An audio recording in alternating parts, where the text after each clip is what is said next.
We'll guide you through how to remove the lock screen on an Android phone. If you find this useful, then consider subscribing and liking the video. This can make it much easier to go and quickly access your phone because you can go and get right into it without the need to go and enter in a PIN, passcode, or pattern. So we'll guide you through the steps you need to take in order to go and do this. So once you go and unlock it, you then need to go and swipe up like so, and you need to go and find the option for settings. You can always go and search for them at the top and open them up. Now you want to go and scroll down and you want to go and find the option for lock screen. As you can see, here it is, and you need to go and tap on it.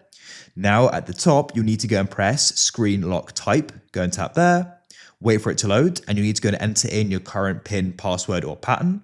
I'll go and do that now, and we can press continue.